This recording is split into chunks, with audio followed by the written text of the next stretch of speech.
Good afternoon and welcome everyone. I'm Jatin Verma. So guys, here we are going to analyze the most important news articles from the Hindu, Indian Economic Times, Indian Express Economic Times and Press Information Bureau for 23rd of December 2019. तो जैसे एक word में daily news analysis कहते हैं वो शुरू करने जाएंगे मेरे यानी जतिन वर्मा के साथ. तो गाइस स्टार्ट करते हैं सबसे पहले. Food inflation increase transient. RBI governor mister Shashikant Das का ये कहना है फूड इन्फ्लेशन इंक्रीज जो है वो ट्रांजिएंट फिनोमिना है, वो टेम्परेरी है, परमानेंट नहीं है. इसके बाद हम एडिटोरियल एनालिसिस भी देखेंगे. डब्ल्यूटीओ से जुड़ा ये एडिटोरियल क्या कहता है, डब्ल्यूटीओ में ट्रेड डिस्प्यूट्स को कैसे रिजॉल्व किया जाए. वर्ल्ड ट्रेड ऑर्गेनाइजेशन की जो एपिलेट बॉडी है उसके ऊपर एक commentary. Then railway reform, railways unveil new signalling system. Railways के जो एक्सीडेंट्स हो रहे हैं वो मिस्टर पीयूष गोयल के रेलवे मिनिस्टर बनने के बाद कम मिनिस्टर हैं हमारे, इसके बारे में थोड़ा सा डिस्कशन करेंगे आज. देन ऑपरेशन ट्विस्ट क्या है, ये हमने पिछले दिनों 19th ऑफ दिसंबर के डेली न्यूज एनालिसिस में समझा था, उसे एक बार दोबारा से समझेंगे. Coming to the news editorials, बाकी के ये न्यूज आर्टिकल्स हैं इन्हें भी इसी वे से एनालाइज करेंगे अभी. देन अरुणाचल आंध्र प्रदेश में 3 कैपिटल सिटीज बनाने की बात करी जा रही है, ये एक इंपॉर्टेंट न्यूज है. इंटरनेशनल अफेयर्स में आज हम देखेंगे India Iran agree to accelerate Chabahar port development. तो let's get started. First of all this editorial, this article says कि इंडिया को एक रिफ्यूजी पॉलिसी बनानी चाहिए जो सिटीजनशिप अमेंडमेंट एक्ट के अराउंड जो क्रिटिसिज्म हो रहा है उसको ध्यान में रखते हुए कि अगर ये पॉलिसी बन जाएगी तो रिफ्यूजीज कौन होंगे इंडिया में, किनको पनाह देगी हमारी कंट्री, उस पे हम डिस्कशन करेंगे. पिछले दिनों मैंने ये क्वेश्चन पूछा था कि अतिथि देवो भव, सर्वधर्म संभव and world is a family, वासुदेव कुटुंबकम. ये इसको आपको आइडेंटिफाई करना था कि कौन से आर्टिकल्स हैं कॉन्स्टिट्यूशन ऑफ इंडिया में जो इन एंशियंट इंडियन ईथोस को इंप्लीमेंट करते हैं. Article 21, article your secularism is also there, article 25, 26, 27, 28, 29 and 30 तक, राइट. तो ये जो इंडियन सेक्युलरिज्म है हमारा पॉजिटिव सेक्युलरिज्म है. सिटीजनशिप अमेंडमेंट एक्ट के अगेंस्ट जो क्रिटिसिज्म है वो ये है कि सेक्युलरिज्म को भी वॉयलेट करता है हमारा सिटीजनशिप अमेंडमेंट एक्ट. आज आपको ये बताना है कि क्या इंडिया ने Indian government has it signed the international refugee convention और not. Has India ratified or signed International Refugee Convention or not? Another important convention which was in news is International Covenant on Civil and Political Rights. Has India signed this or not? ये आपको बताना है. ये questions में answer इनके जरूर कीजिएगा guys. Now this article ये कह जा रहा है कि यहाँ पे रिफ्यूजी लॉ अगर बन जाएगा तो एक लीगल मैनर में हम रिफ्यूजीज कौन है कौन नहीं ये आइडेंटिफाई कर पाएंगे. तीसरा जो क्वेश्चन है ये मैं रिवीजन ही हम कर रहे हैं जो पिछले दिनों हमने टॉपिक्स डेली न्यूज एनालिसिस में एनालाइज करे हैं. इनर लाइन परमिट कौन कौन सी स्टेट्स में एप्लीकेबल है. इनर लाइन परमिट होता क्या है, what is the meaning of inner line permit and on which all area in which all states of India inner line permit is applicable. Now, this article applauds the National Company Law Appellate Tribunal's findings in Tata Mistry case, which lay emphasis on great transparency and adherence to governance norms, especially in the conduct of affairs at controlling company of a large diversified conglomerate. तो corporate governance की India में बात हो रही है कि corporate governance norms Tata मिस्त्री dispute का जो नेशनल कंपनी लॉ ट्राइब्यूनल ने जिस वे से इसका रेजोल्यूशन करा है वो एक सराहनीय बात है, एक something which deserves a kind of applause. India में कॉर्पोरेट गवर्नेंस नॉर्म्स स्ट्रेंथन हो रहे हैं इस वे से. नाउ ये पढ़ सकते हो थोड़ा उसके लिए अवेयरनेस के लिए, बाकी जरूरत नहीं है. This article says in order to stop the communal agenda of the government NRC needs to be stopped. काफी क्रिटिकल है ये गवर्नमेंट के. In this direction, it will be to halt the NPR process. National and important step in this direction is to halt the National Population Register process. National Population Register 2010 में UPA government ने start किया था. The work in National Population Register gets halted since it is the state government which provides personnel for the enumeration and verification process. तो ये कुछ ज़्यादा अच्छा नहीं है इसमें, सिंपल, क्योंकि ओवरली क्रिटिकल है गवर्नमेंट के. Now coming to this article says that majoritarian Hindutva, तो इसमें भी कुछ ज़्यादा पढ़ने की नीड नहीं है. नेक्सेल्स और ये सब चीज़ें इसमें कही जा रही हैं. यूपीएससी के कॉन्टेक्स्ट में ऑन अ स्केल ऑफ 10 इसकी रेलेवेंस सिर्फ 2 या 3 है, राइट. तो पढ़ना को पढ़ सकते हो लेकिन नीड नहीं है. Now coming to first news, RBI governor का ये कहना है मॉनेटरी पॉलिसी रिव्यू में आरबीआई ने कोई रेट इंक्रीज या डिक्रीज नहीं करा. आरबीआई अडॉप्टेड अ स्टेटस कोएस्ट approach. Now food inflation spike transient. RBI governor said the recent increase in the food inflation looks transient, but RBI added that central bank needed to wait for confirmation of this. Central bank को wait करना होगा इसकी confirmation के लिए. The comments come after the RBI decided to hold interest rates during the monetary policy review earlier this month. RBI ने interest rates को hold पे रखा है, ना इंक्रीज और ना डिक्रीज, दोनों नहीं किए गए. तो इसलिए अब जो एक्सप्लेनेशन आती है मॉनेटरी पॉलिसी की वो थोड़े दिन के बाद आती है. क्या कहना है गवर्नर का या आरबीआई मॉनेटरी पॉलिसी का? Number 1, on the slowdown there are structural issues which need to be addressed. Slow down को काउंटर करने के लिए आरबीआई के गवर्नर ये कह रहे हैं कि स्ट्रक्चरल इश्यूज जो हैं उनको जब तक रिजॉल्व नहीं किया जाएगा तब तक इंडियन इकोनॉमी रिवाइव नहीं हो पाएगी. He added that without getting into categorisation the focus should be on steps that need to be taken by fiscal and monetary authorities. यानी कि फिस्कल पॉलिसी इंडिया में हमारी गवर्नमेंट ऑफ इंडिया इंप्लीमेंट करती है, monetary policy RBI implement करता है. तो इन दोनों में ट्यूनिंग बिठाने के लिए दोनों को एक साथ काम करना होगा. There have to be some counter cyclical steps. तो ये जो साइकिल है, बूम रिसेशन और बूम फिर रिसेशन फिर डिप्रेशन फिर रिकवरी, इसको काउंटर करने के लिए अब ये जो साइकिल है डिप्रेशन की तरफ रिसेशन की तरफ चल रहा है, लेकिन अब इसे हमें रिवर्स करना है. तो इसे रिवर्स करने के लिए इस तरफ विशियस साइकिल से वर्चुअस साइकिल को चलाने के लिए हमें कुछ काउंटर साइक्लिकल स्टेप्स लेने होंगे. Food inflation, the food and fuel inflation form one of the components of headline inflation in India. Food and fuel, food में ज्यादा वॉलेटिलिटी होने की वजह से क्या होता है, इन्फ्लेशन एकदम से माफ कीजिएगा, इन्फ्लेशन एकदम से बढ़ने लगती है. तो इस वजह से इन्फ्लेशन बढ़ती है. तो फूड एंड फ्यूल को हम वॉलेटाइल इन्फ्लेशन कहते हैं, volatile components of inflation index कहते हैं इनको. they form one of the components of headline inflation in India. Headline inflation is the total inflation for the period comprising a basket of commodities.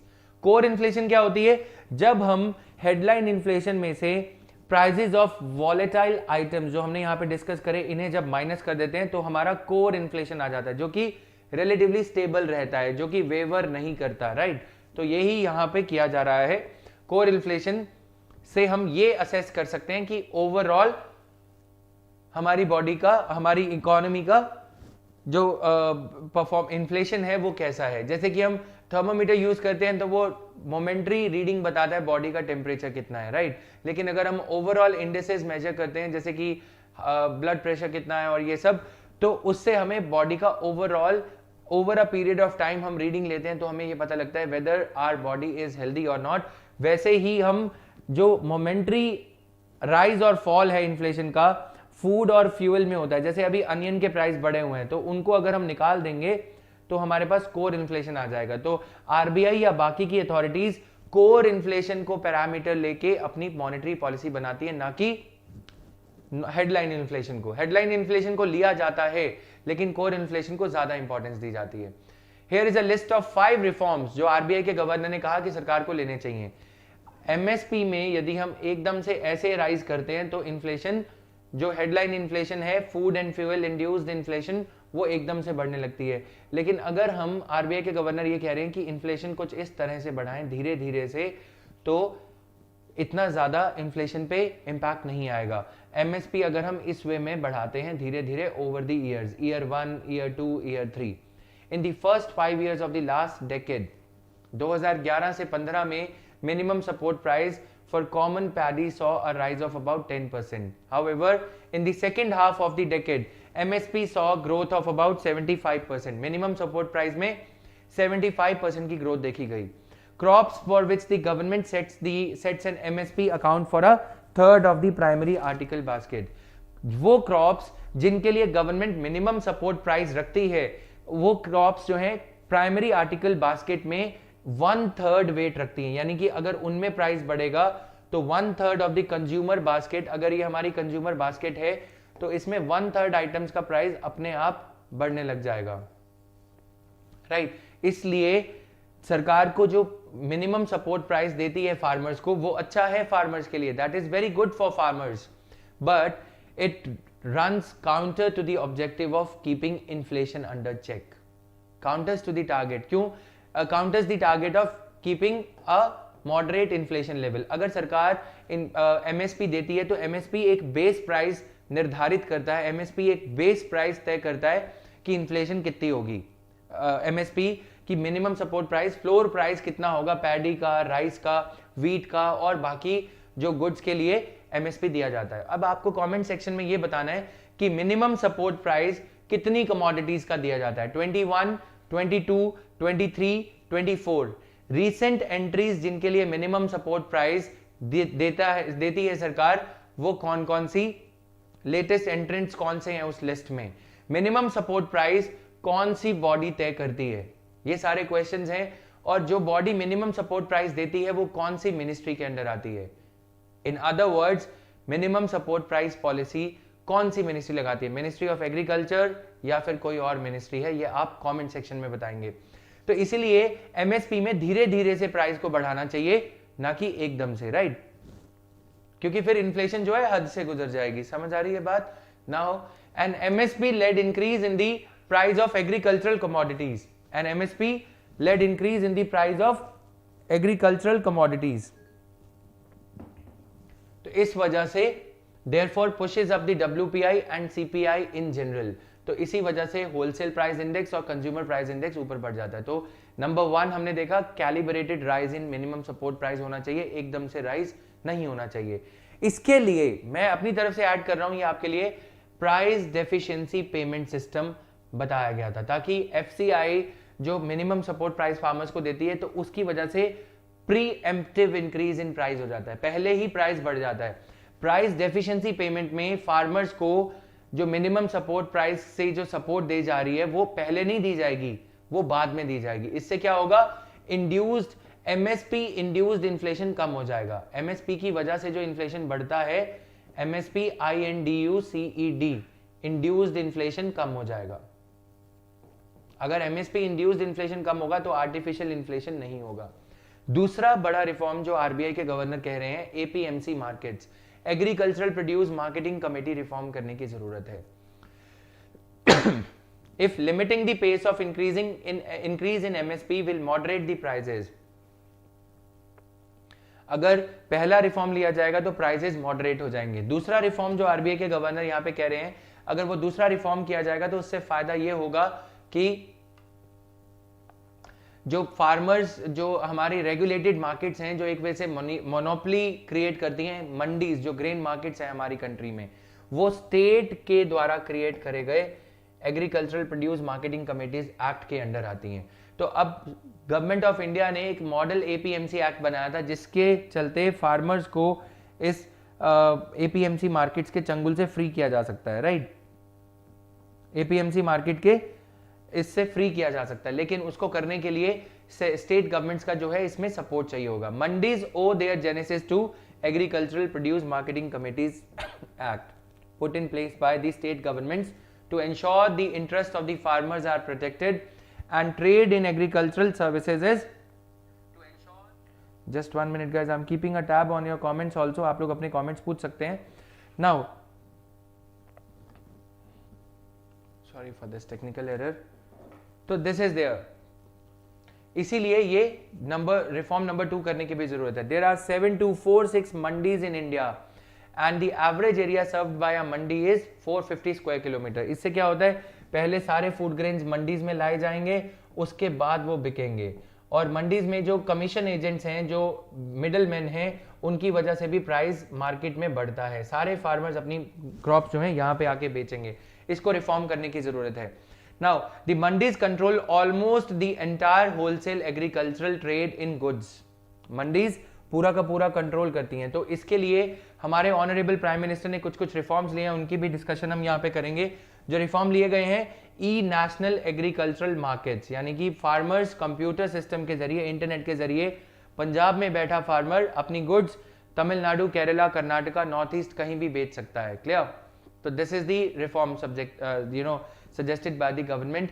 Economic survey 2017-18 में ई national agricultural markets का reference है और उसके बारे में काफी ज्यादा बातें कही गई हैं।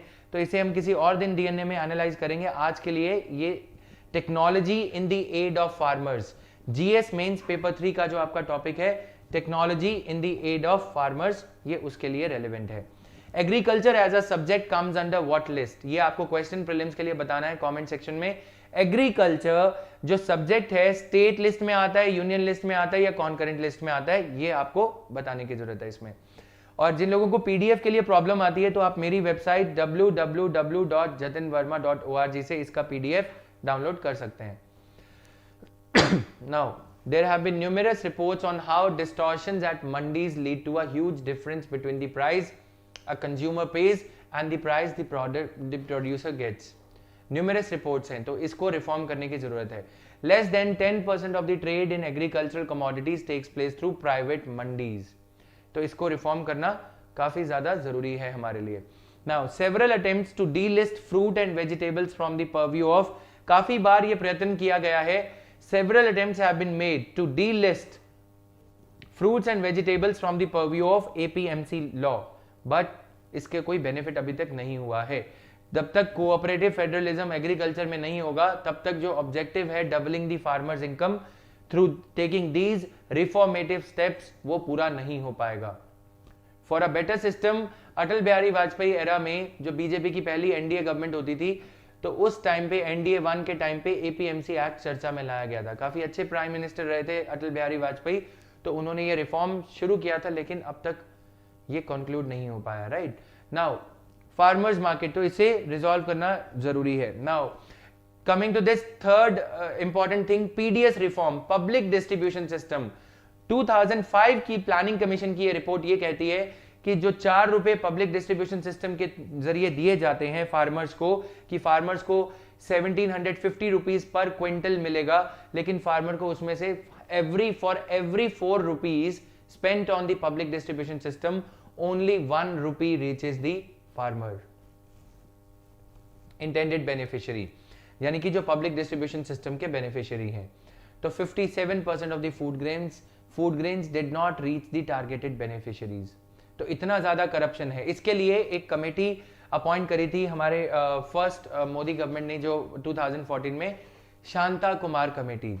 तो शांता कुमार कमेटी की वजह से काफी लोगों की शांति जो है मन की खो गई थी, क्योंकि इन्होंने ये कहा था कि एफसीआई को ही खत्म कर दो। Shanta Kumar committee, 57% food grains beneficiaries तक नहीं पहुंचते। लीकेज जो अभी भी एफसीआई में है is yet to fall below 40%, यानी कि 40% से भी ज्यादा की लीकेज अभी तक भी हो रही है। India has a network of about 4,80,000 fair price shops, जिसे हम पब्लिक डिस्ट्रीब्यूशन सेंटर्स कहते, पब्लिक डिस्ट्रीब्यूशन स्टोर्स कहते। तो इसको रिवैम्प करने की जरूरत है। ये थर्ड बिगेस्ट रिफॉर्म जो आरबीआई गवर्नर कह रहे हैं कि जब तक हम ये रिफॉर्म नहीं लेंगे तब तक इन्फ्लेशन स्ट्रक्चरल रीजंस की वजह से नीचे नहीं आएगी, और तब तक इंटरेस्ट रेट कम नहीं किए जा सकते। इंटरेस्ट रेट नहीं कम करेंगे तो उद्योगपतियों को, इंडस्ट्रियल क्लास को, इंडिया इंक को, फिकी को जो पैसा चाहिए लोन्स लेके इन्वेस्ट करने के लिए, अदानी अंबानी को जो लोन चाहिए, तब तक उन पे रेट ऑफ इंटरेस्ट एक लिमिट से ज्यादा कम नहीं किया जा सकेगा। PDS revamp, 4,70,000 number of fair price shops, 400 million number of beneficiaries हैं इसमें, 40% ऑफ द एस्टिमेटेड लीकेज है। अब आपको ये बताना है नेशनल फूड सिक्योरिटी एक्ट में किस बेसिस पे, कौन से सेंसस के हिसाब से फूड ग्रेन्स डिस्ट्रीब्यूट किए जाते हैं। कमेंट सेक्शन में आप लोग बताएंगे। और नेशनल फूड सिक्योरिटी एक्ट क्या है? एक फंडामेंटल राइट है, लीगल राइट है, या फिर कॉन्स्टिट्यूशनल राइट है, ये भी आपको बताना है। नाउ कमिंग हियर, फोर्थ जो इन्होंने रिफॉर्म सजेस्ट किया है, रिफॉर्म नंबर 4, ये कह रहे हैं कि फूड सिक्योरिटी एक्ट को अमेंड किया जाए। इससे पहले एक चीज और बताना चाहूंगा यहाँ पे कि क्या आपको लगता है कि फूड कॉर्पोरेशन ऑफ इंडिया को, क्या फूड कॉर्पोरेशन ऑफ इंडिया एक स्टैट्यूटरी बॉडी है, एक्स्ट्रा कॉन्स्टिट्यूशनल बॉडी है, कॉन्स्टिट्यूशनल बॉडी है, क्या है, कौन सा एक्ट है, या अगर एक्ट है भी या नहीं ये बताना है, कौन सा एक्ट है जो एफसीआई को बनाता है। Now in which 5-year plan was the food corporation of India setup, कौन से 5 साला योजना में 5-year प्लान में ये सेटअप किया गया था।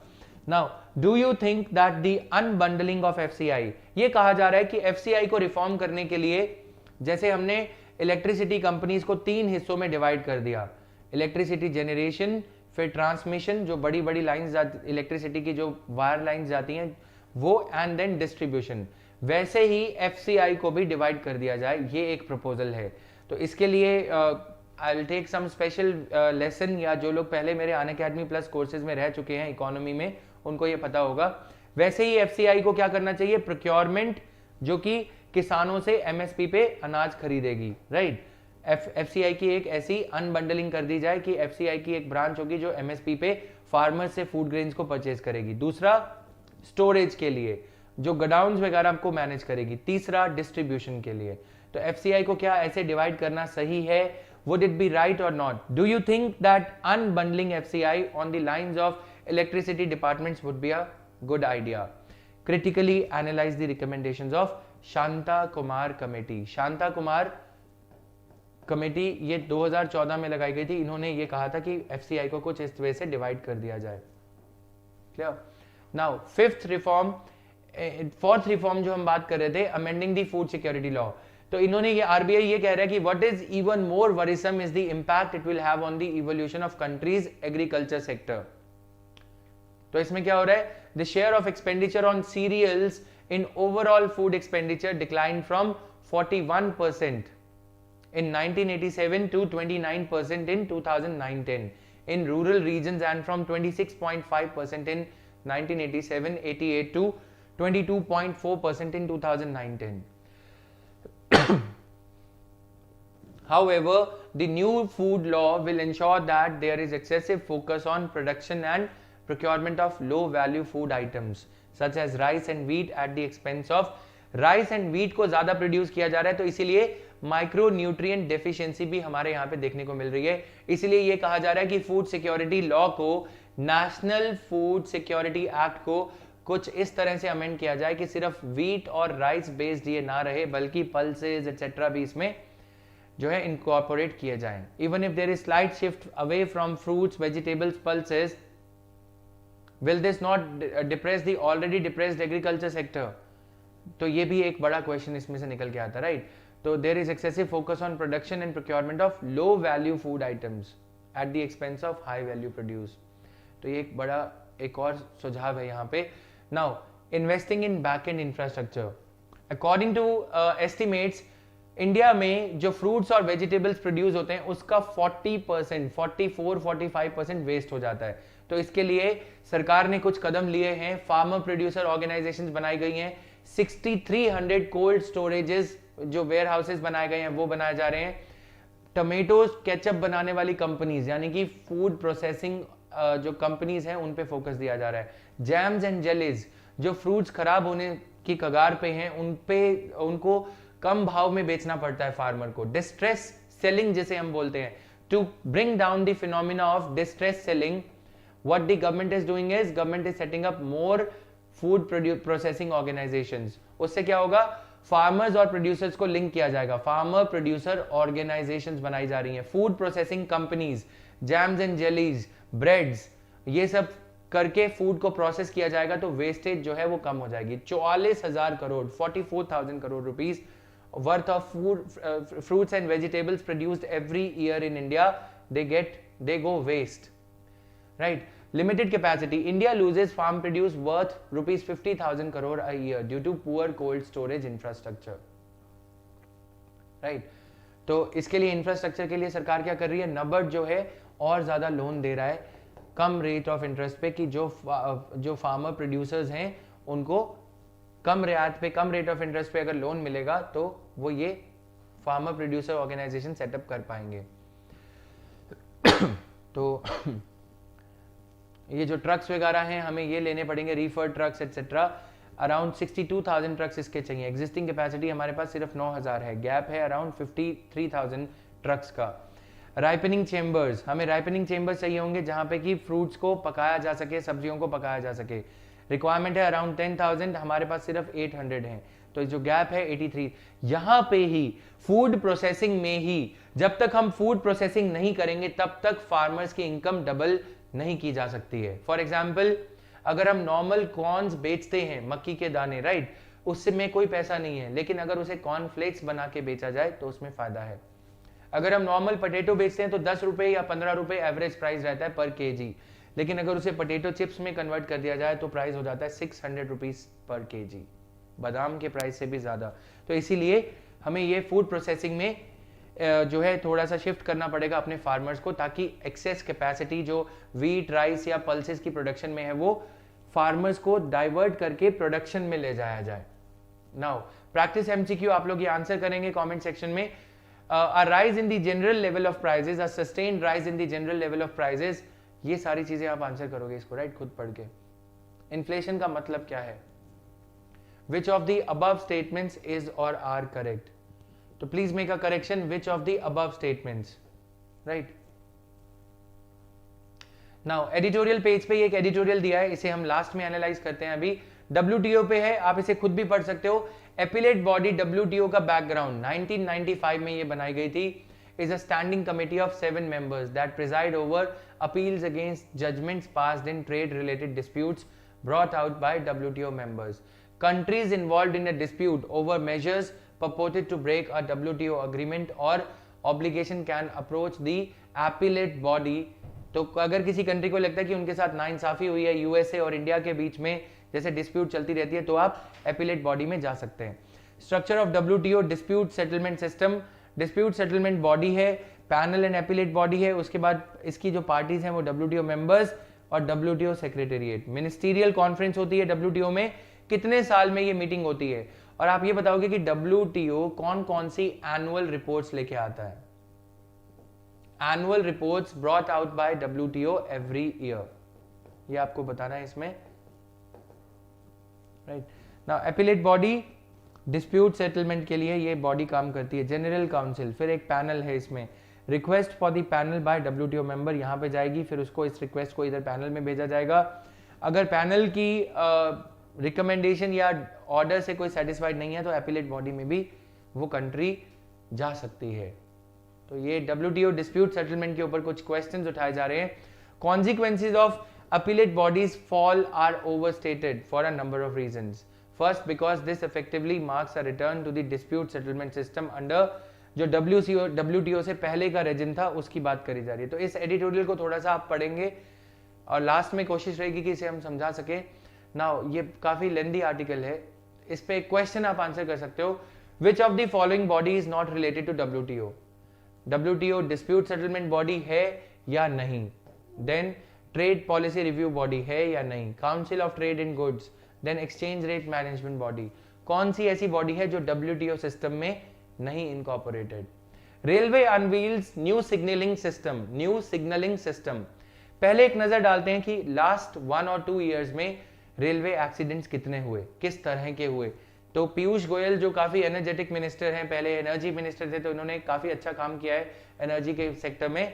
अब जब से ये रेलवे मिनिस्टर बने हैं तब से देखते हैं 59 accidents took place during the year 2018-19, 1 अप्रैल 2018 से 31 मार्च 2019 तक। वाइल दिस ईयर, अभी का जो ईयर चल रहा है 31 अक्टूबर 2019 तक 41 train accidents were recorded by Indian Railways. Here is the type-wise number of consequential train accidents. Number 1, collision accidents. No accidents were recorded in 2018-19. And 3 accidents were recorded in 2019-20. Derailment, train पटरी से उतर गए, 46 accidents. Manned level crossing accidents, यानी कि फाटक बंद नहीं हुआ, रेलवे क्रॉसिंग के ऊपर जो एक्सीडेंट्स हुए 3 एक्सीडेंट्स। काफी कम हो रहे हैं नंबर्स अगर हम देखें। जब पहले नीतीश कुमार रेलवे मिनिस्टर हुआ करते थे 2009, 8, 7 में, ममता बनर्जी मिनिस्टर हुआ करती थी, तो बहुत ज्यादा रेलवे एक्सीडेंट्स होते थे। अभी भी रेलवे में मॉडर्नाइजेशन के लिए काफी ज्यादा रिफॉर्म्स पेंडिंग है। उसके लिए Anil Kakodkar committee, Sam Pitroda committee, vision 2020 for railways, ये सब किया गया है। इसके बारे में हम किसी और दिन डिस्कस करेंगे। और अभी जो स्टेप्स लिए हैं इंडियन रेलवेज ने रिसेंट पास्ट में, जिनका की रिजल्ट ये दिख रहा है कि रेलवे एक्सीडेंट्स कम हुए हैं। कोई ऐसा ग्रेव हादसा नहीं हुआ कि जो कोलिजन में काफी ज्यादा लोगों की डेथ्स हुई हो। Now introduction of train protection and warning system, auxiliary warning system ये लाया गया। Vigilance control device, GPS based fog pass device, GPS trackers, LHB coaches, ये सब लाने की वजह से एलएचबी कोचेस का फायदा यह है कि अगर एक्सीडेंट होगा भी तो भी ज्यादा नुकसान जो पैसेंजर्स हैं उनको नहीं होगा। इसके अलावा राष्ट्रीय रेल दिस रेल प्रोटेक्शन कोष बनाया गया, फंड बनाया गया है। राष्ट्रीय रेल संरक्षा कोष has been introduced in the year 2017-18 for renewal or replacement or upgradation of critical safety assets with a corpus of rupees 1 lakh crore for a duration of 5 years।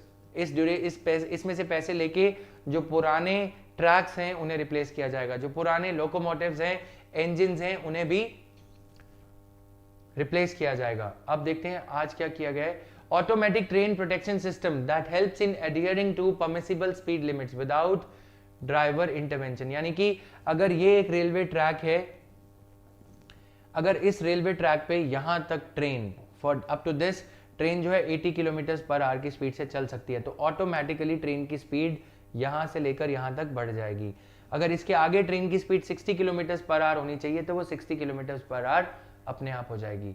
तो ऑटोमेटिक ट्रेन प्रोटेक्शन सिस्टम, अगर driver सो गया या दारू P ली या कुछ ऐसा हो गया तो भी ट्रेन अपने आप ऑटो पायलट मोड में चलेगी इस स्पीड पे। 4G based mobile train radio communication device which can be used for emergency communication. अगर कोई इमरजेंसी कम्युनिकेशन है तो रेलवे में जो रेलटेल है, रेलवे टेलीफोन, रेलटेल लाइन अगर नहीं चल रही तो फिर 4G based mobile train radio communication system लाया गया है। एक ड्राइवर रेलवे स्टेशन से संपर्क में हमेशा जुड़ा रह सकेगा। Implementation of these new systems will improve the safety, reduce congestion, increase line capacity and improve punctuality. Besides, a central traffic control system similar to the air traffic, जैसे कि हमारा director general of civil aviation है, DGCA है, वैसे ही director general of train कुछ ऐसा system लाया जा रहा है जैसे कि एयर ट्रैफिक है। Centralised traffic control system, a remote diagnostic and predictive maintenance, यानी कि अगर रिमोट डायग्नोस्टिक क्या है, रेलवे लाइन में यहाँ पे जो फिश प्लेट्स होती हैं जो एक लाइन से दूसरी लाइन को जोड़ती हैं, उन फिश प्लेट्स के पास में एक सर्किट लाइन बिछाई जा रही है। अगर कोई भी छेड़छाड़ इस ट्रैक से होगी तो डायग्नोस्टिक यहीं से हो जाएगा कि लाइन आगे क्लियर है या नहीं, यानी कि जो लाइन मैन है वो भले ही यहाँ तक पहुँच पाए या नहीं, अगर वायर में कोई ब्रेकेज होगी तो ये सेंट्रल ट्रैफिक कंट्रोल सिस्टम में अपने आप पता लग जाएगा। ट्रेन के आने से पहले ही उसके डायग्नोस्टिक होने के बाद उसे प्रेडिक्टिव मेंटेनेंस के लिए पहले ही रिपेयर कर दिया जाएगा, ताकि ट्रेन आने से पहले फिश प्लेट्स कोई अगर निकालता है या कुछ फिश प्लेट्स में कुछ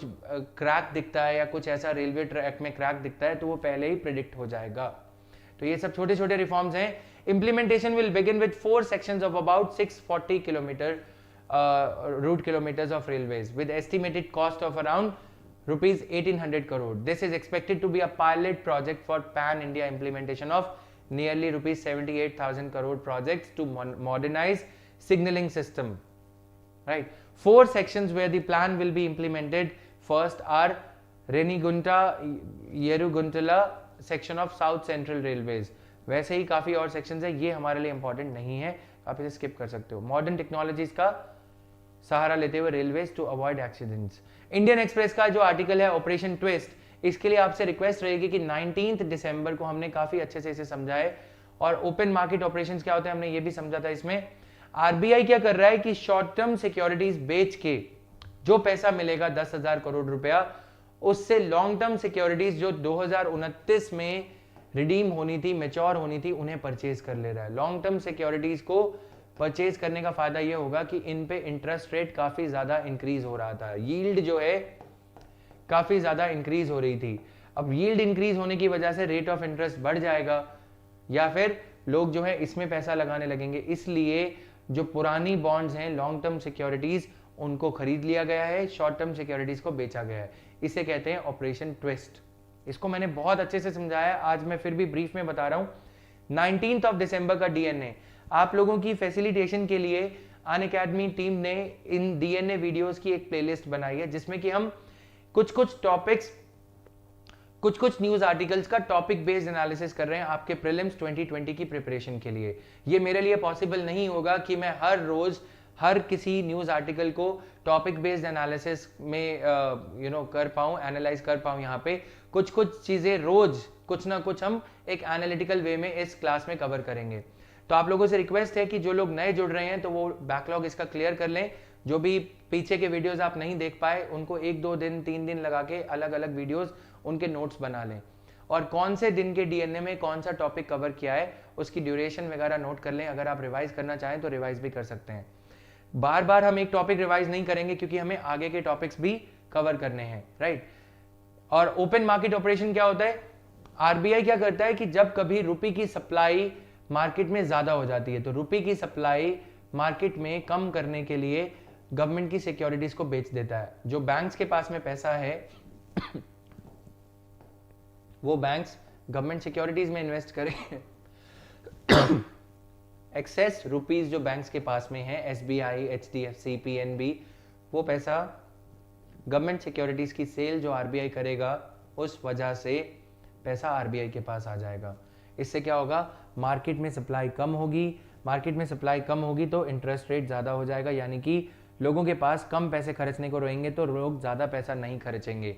इस वजह से प्याज के दाम, अनियन के दाम या राइस या टी के दाम जो कंज्यूमर प्राइस लेवल पे हैं वो कम हो जाएंगे, राइट। इन्फ्लेशन को कंट्रोल करने के लिए आरबीआई क्या करता है? Tight monetary policy, right. यानी कि पैसा ज्यादा रेट ऑफ इंटरेस्ट पे मिलने लगेगा, हायर रेट ऑफ इंटरेस्ट पे। गवर्नमेंट सिक्योरिटीज बेची जाएंगी तो उससे क्या होगा? मार्केट से लिक्विडिटी अब्सॉर्ब कर ली, पैसा आरबीआई के पास में चला गया। अब यदि मनी आरबीआई के पास में चला गया, लोगों के पास में कम पैसा है, लोगों के पास में कम पैसा है तो लोग कम पैसा खर्च करेंगे। कभी आपके घर वाले यदि 1 किलो आलू खरीदते थे तो वो ½ केजी पे आ जाएंगे क्योंकि पैसा कम है। अगर 2 किलो खरीदते थे तो वो 1 किलो खरीदने लग जाएंगे। इसका सबसे ज्यादा फायदा होगा जो गरीब लोग हैं, रिक्शा पुलर, ऑटो रिक्शा, वो लोग पर्याप्त मात्रा में, एडिक्वेट अमाउंट में अपनी डेली सप्लाईज परचेज कर पाएंगे, right. When the RBI feels that there is excess liquidity in the market, it resorts to sale of securities, thereby sucking out the rupee liquidity. अब आगे चलते हैं। इस डायग्राम का आप स्क्रीनशॉट ले सकते हो, नहीं तो मैंने बताया कि पीडीएफ आप मेरी वेबसाइट www.jatinverma.org से आप इसका पीडीएफ डाउनलोड कर सकते हैं। Now Hunar Haat inaugurated by ministers Naqvi and BJP leaders, right. तो यूनियन माइनॉरिटीज अफेयर मिनिस्टर ने इसका इनॉग्रेशन और ये सब किया है। ये मिनिस्ट्री का एम क्या है? To promote works of artist and craftsman from minority communities, specially Muslims. Hunar Haats बता दे, Hunar Haats are organised by ministry of minority affairs, PT के लिए थोड़ा सा important. Under the Ustad scheme, upgrading the skills and training in traditional arts crafts for development scheme, upgrading in skills and training. Ustad scheme aims at preserving and promoting the rich heritage of the traditional arts and crafts of minority communities. This is one of the flagship programs of the ministry. ये one of the flagship programs है ministry का। अब इसमें क्या किया जा रहा है? हुनर हाट्स में they have become a successful mission to provide employment and income generation opportunities with platforms for marketing the products of master artisans. यानी कि उस्ताद जो है अपने काम में जो फुलकारी या फिर जो ट्रेडिशनल मुस्लिम जो गुड्स बनाते हैं, खादी और ये सब, ये हुनर हाट्स में मार्केट करने के लिए हुनर हाट्स एक बहुत ही अच्छा एवेन्यू इनको प्रोवाइड करते हैं। उस्ताद स्कीम क्या है? Upgrading the skills and upgrading the skills and training in traditional arts crafts was formally launched in 14th May 2015. वो launched on 14th of May 2015 Varanasi से हमारे मिनिस्टर ने इसे लॉन्च किया था। It aims at setting the standards of traditional skills, standard traditional skills पे लेके आए जा रहे हैं ताकि जो गुड्स बनाई जा रही हैं उन्हें यूरोपियन यूनियन कंट्रीज में या फॉरेन मार्केट में भी बेचने के लायक बनाया जा सके। उनका प्रॉपर लेबलिंग, पैकेजिंग, ये सब कोशिश करी जा रही है सरकार द्वारा। इसके लिए जो हमारे जो स्किल आर्टिसंस हैं उनके पास में स्किल ऑलरेडी है, लेकिन उसे थोड़ा सा पॉलिश किया जाएगा ताकि जो छोटे छोटे डिफेक्ट्स उन प्रोडक्ट्स में रहते हैं उनको हटाया जा सके। कुलिनरी एक्सपर्ट्स हैं, ये सब चीज़ें इसमें करी जा रही हैं। तो सरकार का बहुत ज़्यादा क्रिटिसिज्म हो रहा है माइनॉरिटीज़ को लेके, लेकिन सरकार ने अच्छा काम भी किया है। 2015 से माइनॉरिटीज़ के लिए ये स्कीम लाई गई थी, right. Now consider the following statements and answer the question accordingly. I give you 5-10 seconds to read this question and please answer all the questions that I have asked in this video. Every day मैं कुछ questions पूछ रहा हूँ, आप लोग 5-6 महीने के बाद ये देखोगे जब प्रीलिम्स आप लिखोगे कि कुछ ना कुछ कम से कम 20-25 क्वेश्चंस उन्हीं एरियाज से होंगे जिनसे हम क्वेश्चंस यहाँ पे देख रहे हैं। ये मैं नहीं कह रहा हूँ, ये पिछले साल के जो हमने डीएनएस करे हैं उनमें से काफ़ी क्वेश्चंस पाए गए हैं।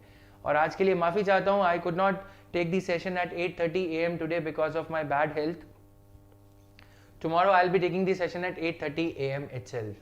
Now, support pours in for protesting Andhra Pradesh farmers.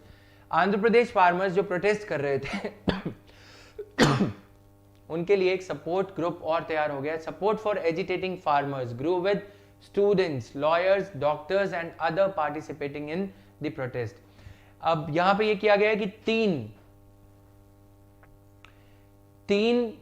ये क्रिएट करी गई हैं, 3 कैपिटल सिटीज क्रिएट करने की बात हो रही है। The state can have 3 Capitals, legislative, executive and judicial. Visakhapatnam को ये कहा जा रहा है कि इंफ्रास्ट्रक्चर जिसका अच्छा है इसको एग्जीक्यूटिव कैपिटल बनाया जा सकता है। अमरावती को लेजिस्लेटिव कैपिटल, यानी कि जो बिल्स पास होंगे आंध्र प्रदेश स्टेट से रिलेटेड वो अमरावती से पास हो जाएंगे। Kurnool can be considered as judicial capital, यानी कि हाई कोर्ट जो है आंध्र प्रदेश का वो कुरनूल में सेटअप हो जाएगा। The decision will be taken after discussing the details, logistics and reports by reputed consultancy firms. Republic of South Africa has 3 capitals, Pretoria the administrative capital, Cape Town the legislative capital, then this Bloemfontein the judicial capital, Bloemfontein the judicial capital of South Africa, right? So these things are there. Constitutional court is located in Johannesburg. तो उसी का example लेते हुए, लेकिन आंध्र प्रदेश के chief minister जो है उनको काफी ज्यादा विद्रोह का सामना करना पड़ रहा है कि state could have 3 capitals of for decentralised development. तो ये क्या एक is it a good idea to have for decentralisation different capitals बनाना एक अच्छा सुझाव है या नहीं? कैपिटल सिटी का मतलब क्या है? कैपिटल सिटी का मतलब यह है कि प्रशासन को, एडमिनिस्ट्रेशन को जनता के करीब ले जाना। क्लियर? आइडिया बहुत अच्छा है। अगर हम इसे देखें कि अगर यहां पे कैपिटल रहती है, मान लो कि कोई ये सिटी है, अगर उसकी कैपिटल यहां पे रहती है तो यहां के लोग तो काफी दूर हो गए। उनको अपने कामकाज के लिए अगर कुछ भी उनको काम है तो उन्हें यहां आना पड़ेगा। अगर कैपिटल यहां रहती है तो सबसे काफी ज्यादा दूर है। तो अगर 3 कैपिटल बना दी जाती हैं तो ये कितना अच्छा है। ये आइडिया बहुत अच्छा है, बट ये आइडिया अगर थोड़ी और पहले आता तो combined state of Andhra Pradesh combined रह सकता था अगर हम ये कैपिटल हैदराबाद तेलंगाना रीजन के लिए बना देते। हमारे कंट्री में बार बार ये डिमांड उठती रहती है कि नई स्टेट्स बनाई जाएं। एक्चुअल में नई स्टेट्स नहीं चाहिए। नए स्टेट्स बनाने से क्या होगा? चीफ मिनिस्टर एक और नया बनेगा, फिर वो चीफ मिनिस्टर तेलंगाना के चीफ मिनिस्टर की तरह 500 करोड़ का अपने लिए नया बंगला बनवाएगा। इवन दो इसके लिए हम क्या कहते हैं? जनता त्रस्त और नेता मस्त, राइट? तो वो आंध्र प्रदेश के तेलंगाना के जो चीफ मिनिस्टर हैं, नो डाउट तेलंगाना का उससे बहुत फायदा हुआ है एक नई स्टेट बनने से, बट क्या इतना फायदा हो गया कि एक चीफ मिनिस्टर अपने लिए 250-300 करोड़ रुपए का घर बनवाएंगे? नई स्टेट यदि है, अगर कोई इंडिया जब नया आजाद हुआ था, यंग इंडिया था, तो एकदम से हमने फालतू की चीजों पे पैसे खर्च नहीं किए थे। एटलीस्ट प्राइम मिनिस्टर के बंगलो तो नहीं बनवाए थे।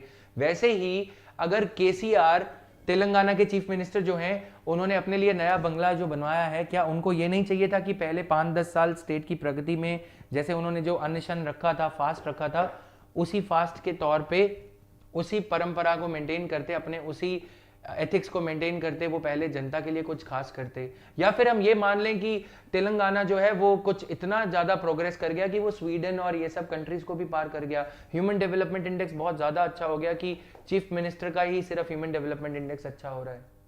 इसीलिए we should not be critical of this idea of Andhra Pradesh new government जो वहां पे बनी है, कि आंध्र प्रदेश का ये आइडिया सिर्फ यहां पे ही नहीं, यूपी में भी एक अच्छा और काम किया गया है, डेप्यूटी चीफ मिनिस्टर्स की पोस्ट बनाना, ताकि एक सीएम यदि राजधानी में बैठेंगे, स्टेट की कैपिटल में बैठेंगे, तो बाकी के डेप्यूटी चीफ मिनिस्टर्स जो है इधर उधर के सर्वे कर सकते हैं। Geographical proximity of administration is what the people need, they do not need the new states. New states का जो आइडिया है उसकी जगह एडमिनिस्ट्रेटिव नए डिस्ट्रिक्ट कलेक्टरेट्स बनाए जा सकते हैं, नए एसडीएम के ऑफिसेस बनाए जा सकते हैं, एरियाज की जुरिस्डिक्शन कम करके नए एसडीएम के ऑफिसेस बनाए जा सकते हैं, नए सुपरिंटेंडेंट ऑफ पुलिस बनाए जा सकते हैं। हर डिपार्टमेंट के डायरेक्टोरेट ऑफिसेस जो हैं, एग्रीकल्चर का डायरेक्टोरेट या फिर कोई और इलेक्ट्रिसिटी का कोई डिपार्टमेंट का जो सब डिवीजन है वो बनाए जा सकते हैं, क्योंकि जनता ये नहीं चाहती कि मुख्यमंत्री का घर हमारे एरिया में हो या हमें एक सेपरेट स्टेट चाहिए।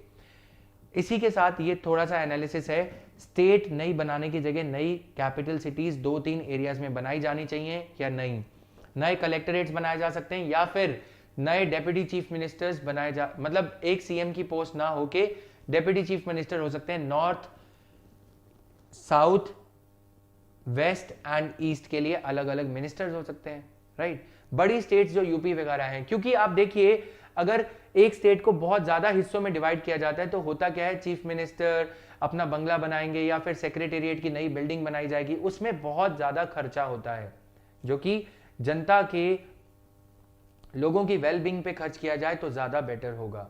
मैं नहीं कह रहा हूं, ये काफी सारी report, second ARC, front line, उन्हीं का जो कंक्लूजन मैं आपको यहां पे दे रहा हूं।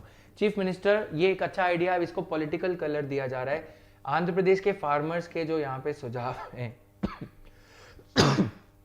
माफ कीजिएगा, आंध्र प्रदेश फार्मर्स के जो ग्रीवेंसेस हैं वो सही हैं, लेकिन हमें इस आइडिया को और ज्यादा इन्वेस्टिगेट करने की जरूरत है, क्योंकि जो बार बार ये डिमांड उठती है स्टेट्स को और ज्यादा ऑटोनॉमी दे दी जाए, decentralisation of governance, Panchayati Raj bodies को एम्पावर किया जाए, लोकल डिसीजन मेकिंग या डिस्ट्रिक्ट लेवल पर डिसीजन मेकिंग को बढ़ावा दिया जाए। This is all. Now Arunachal to mark schools as hard schools and soft schools. Arunachal Pradesh में जैसे टीचर्स की जो रेशो है वो स्क्यू होती चली जा रही है अर्बन सेंटर्स में, टीचर्स अर्बन सेंटर में ज्यादा काम करने चाहते हैं और जो फार फ्लंग एरियाज हैं, जो माउंटेनस हिली टेरेन रीजन्स हैं काफी ज्यादा, वहां पे टीचर्स नहीं जाना चाह रहे, एब्सेंटिज्म बढ़ते चले जा रहा है, टीचर एब्सेंटिज्म काफी ज्यादा हो रहा है, राइट। तो इस वजह से सरकार ने हार्ड पोस्टिंग और सॉफ्ट पोस्टिंग की तर्ज पे, मीडियम पोस्टिंग की तर्ज पे स्कूल्स को डिवाइड कर दिया है। हर नए टीचर रिक्रूट को 3 साल हार्ड पोस्टिंग में लगाने होंगे। हार्ड पोस्टिंग मतलब वो एरिया में पोस्टिंग जहां पे ज्योग्राफिकली ज्यादा अच्छा नहीं है रहना, अर्बन सेंटर से थोड़ा दूर। तो दिस वाज फैक्चुअल ओनली। आप लोग ये बताओगे, what are autonomous district councils, in which schedule autonomous district councils are given?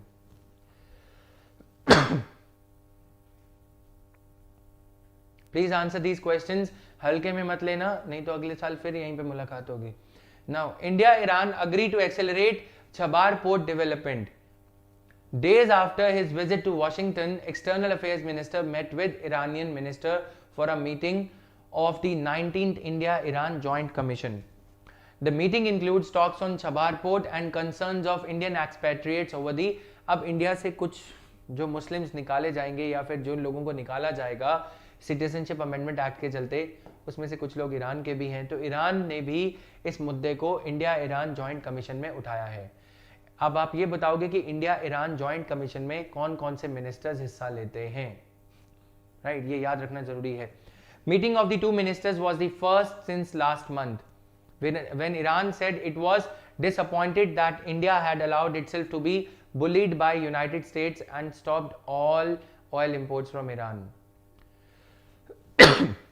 Iran इस बात से खुश नहीं है कि हम यूएसए ने जो सैंक्शंस लगाई हैं ईरान के खिलाफ, ये कहते हुए कि Iran is the biggest sponsor of terror in the West Asian region. उसके बाद ईरान के ऊपर जो यूएसए ने सैंक्शंस लगाई, इंडिया ने भी अपने इंपोर्ट्स में कटौती कर दी है। इंडिया ने ईरान से जो इंपोर्ट्स इंडिया करता है क्रूड ऑयल का, वो कम कर दिया है काफी ज्यादा। तो इंडिया को ईरान ये कह रहा है कि आप अपने आप को प्रेशराइज्ड क्यों फील कर रहे हैं, आप हमसे क्रूड ऑयल का इंपोर्ट चालू रखें। लेकिन इसमें इंडिया का नुकसान हो जाएगा कि यूएसए की बड़ी कंपनीज इंडिया के साथ में ट्रेड कम कर देंगी। नाउ प्रोजेक्ट ये छबार पोर्ट जो है, हमें ये देखना है, छबार पोर्ट ईरानियन कोस्ट पे बन रहा है। ये रहा इंडिया का कांडला पोर्ट, यहां से सीधा छबार पोर्ट हम ईरान के पास आ जाएंगे और फिर ये रोड रेल नेटवर्क के जरिए जरांज जो एक अफगानिस्तान का इंपॉर्टेंट टाउन है उसके साथ कनेक्ट हो जाएंगे। फिर यहाँ पे जरांज डेलाराम हाईवे है, डेलाराम हाईवे, इसे हम क्या कहते हैं, गारलैंड हाईवे। ये हमें सेंट्रल एशियन कंट्रीज से जोड़ने में मदद करेगा। हम अपनी गुड्स लैंड रूट के जरिए, ओशियन प्लस लैंड रूट के जरिए हम अपनी गुड्स को सेंट्रल एशियन कंट्रीज में बेच पाएंगे, जहां चाइना अपनी पकड़ बनाना चाह रहा है। तो हमारे लिए, क्योंकि इंडिया को एयर कॉरिडोर पाकिस्तान यहां से एंट्री नहीं देता, क्योंकि अगर इंडिया के प्लेन्स को, यहां से कार्गो प्लेन्स को एंट्री नहीं मिलेगी तो अफगानिस्तान के साथ हम व्यापार नहीं बढ़ा सकते। इसी वजह से अब ये रूट को बनाया गया है और सक्सेसफुली ये पोर्ट कंप्लीट होने के कगार पे है। अब इसको फटाफट से कंप्लीट करने की बात करी जा रही है। ये था इस पोर्ट का कमर्शियल एस्पेक्ट। अब इसका स्ट्रैटेजिक एस्पेक्ट देखते हैं। आप लोगों ने एक थियोरी सुनी होगी, string of pearls theory. String of pearls मतलब मोती जो चाइना बुन रहा है। यहाँ पे कुछ, यहाँ पे देखना, यहाँ पे श्रीलंका है, तो यहाँ पे कौन सा पोर्ट है, हम्बनटोटा। कौन सा टोटा, हम्बनटोटा, कोई और टोटा मत सोचने लग जाना।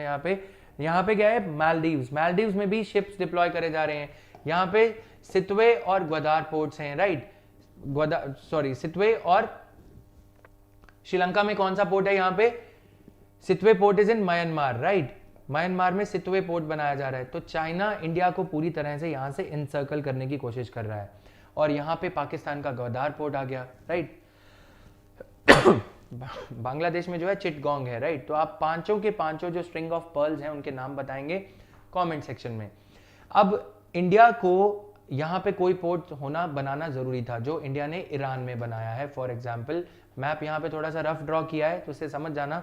तो इंडिया को अगर चाइना पूरी तरह से एनसर्कल कर लेगा, कल को कोई दोनों कंट्रीज के बीच में कुछ वॉर होता है तो इंडिया अपने आप को पूरी तरह से घिरा हुआ पाएगा। चाइना इसे स्ट्रिंग ऑफ पर्ल्स कहता है। इसीलिए इंडिया के लिए एक बड़ी जीत है कि ग्वादार पोर्ट की जो एडवांटेज है उसको नलीफाई करने के लिए इंडिया के हाथ में छबार पोर्ट आ जाएगा, जो कि इंडिया की दी गई इन्वेस्टमेंट से बनाया जा रहा है। इसका दूसरा फायदा यह है कि जब हम यहां से ऑयल इंपोर्ट करेंगे तो अगर चाइना यहां पे अपना नेवल शिप डिप्लॉय कर देता है तो हमारे लिए दिक्कत हो जाती कि हम अपना क्रूड ऑयल लेके आते तो चाइनीज शिप उसे रोक लेती। अब इंडिया के हाथ में पर्शियन गल्फ का कंट्रोल आ गया है। चाइना इसे, जो ये पोर्ट्स बनाए जा रहे हैं सिंगापुर एटसेट्रा में, चाइना इसे क्या कहता है, choke point theory. String of pearls theory India को कुछ ऐसे घेरने के लिए, चोक पॉइंट थ्योरी कि ये जो पॉइंट्स हैं इन्हें चोक कर देंगे तो हमारे जो क्रूड ऑयल लेके आ रहे हैं यहां से, जो शिप्स हमारे कल को आएंगे 2030-40 में, 2030 और 40 में, अगर कुछ इंडिया और चाइना के बीच में रिलेशंस कुछ अच्छे नहीं रहते तो चाइना इन शिप्स को आने ही नहीं देता। इसीलिए हम ये जो चोक पॉइंट्स हैं उन्हें अपने कब्जे में कर ले रहे हैं, चाहे वो सिंगापुर हो यहाँ पे, चाहे वो पर्शियन गल्फ के थ्रू हो। क्लियर? आज के लिए इतना ही, बाकी चीजें हम समझेंगे, अफगान कनेक्ट और ये सब। हमने 2018 में एयर कॉरिडोर स्टार्ट किया था अफगानिस्तान के साथ। ये एयर कॉरिडोर सर्विस स्टार्ट करी गई थी, लेकिन इसे भी पाकिस्तान ने सक्सेसफुल होने नहीं दिया, क्योंकि इंडियन कमर्शियल प्लेन्स को, कार्गो प्लेन्स को एयर स्पेस का एक्सेस नहीं दे रहा है पाकिस्तान अफगानिस्तान की तरफ। दूसरी तरफ जो चाइना पाकिस्तान इकोनॉमिक कॉरिडोर है, जो पाकिस्तान ऑक्यूपाइड कश्मीर में से होकर गुजरता है, ये जो लाइन मैंने ड्रॉ करी है अगर आप देख पा रहे हो, इसको अफगानिस्तान के थ्रू पास किया जा रहा है। यानी कि अब ये बन गया China Pakistan Afghanistan economic corridor to the disadvantage of India. क्या बैकग्राउंडर, इंडिया ईरान रिलेशंस जो हैं उनका बैकग्राउंडर देखें तो 70th एनिवर्सरी जो है सेलिब्रेट करी जाएगी on the establishment of diplomatic relations in 2020। तो दोनों देश 70th एनिवर्सरी जो है सेलिब्रेट करने जा रहे हैं। डिप्लोमेटिक रिलेशंस यानी कि जो हमने कॉन्सुलेट ऑफिस खोला था पहला, आज से 70 ईयर्स पहले, 2020 से 70 ईयर्स पहले ईरान में हमने अपना कॉन्सुलेट ऑफिस खोला, फिर एम्बेसी बनाई। तो गल्फ के जो दोनों देशों के प्राइम मिनिस्टर्स हैं, सितंबर 2019 में ईरानियन प्राइम मिनिस्टर और इंडियन प्राइम मिनिस्टर के बीच में यूएसए में मीटिंग हुई on the sidelines of energy summit. तो Indian foreign minister S Jaishankar, उन्होंने अपने ईरानियन काउंटर पार्ट को न्यूयॉर्क में ये कहा कि सेकेंड टाइम जो उनकी मुलाकात हुई, to further the bilateral ties, India and Iran are also exploring the visit by Jaishankar to Tehran at an early date. तो ये सब चीजें हो चुकी हैं ऑलरेडी, राइट। तो इसका बैकग्राउंडर मैंने आपको दे दिया। और डेवलपमेंट ऑफ शाहिद बेहेस्ती पोर्ट, तो ये सब प्रोजेक्ट जो है, शाहिद बेहेस्ती पोर्ट कहां पे है, मैप में देखोगे और कमेंट सेक्शन में आंसर करोगे। देन छबार अग्रीमेंट जिसके बारे में मैंने आपको बताया, उसे फटाफट से ऑपरेशनलाइज करने के बारे में भी बात की जा रही है, राइट। तो ये सब चीजें हो रही हैं इन दोनों कंट्रीज के बीच में। अब अगर एनवायरमेंट एंड इकोलॉजी पे आए तो आपको अब ये बताना है, more plastic pollution on Maharashtra beaches then Karnataka and Goa. Maharashtra के बीचेस पे ज्यादा माइक्रोप्लास्टिक पाया जा रहा है। माइक्रोप्लास्टिक क्या होता है? This is the definition, right. Now study is carried out by Goa based national institute of oceanography. India year book में जो चीजें दी जाती हैं, I am sorry for this, Goa में बेस्ड है। नेशनल इंस्टीट्यूट ऑफ ओशियनोग्राफी कहां पे है? गोवा में है। ये कौन सी मिनिस्ट्री के अंडर आता है, ये आप कमेंट सेक्शन में बताओगे। Highest abundance of macro and micro plastic contaminants is found on the beaches in Maharashtra at the high tide line as compare to Karnataka. तो माइक्रोप्लास्टिक क्या होता है? 1 मिलीमीटर तक जिसका साइज रहता है, राइट। तो 1 मिलीमीटर से ज्यादा साइज हो जाएगा तो मिनी माइक्रो हो जाएगा, 1 मिलीमीटर से और कम साइज हो जाएगा तो 5 मिलीमीटर से 1 मिलीमीटर तक माइक्रोप्लास्टिक। मैक्रोप्लास्टिक क्या है?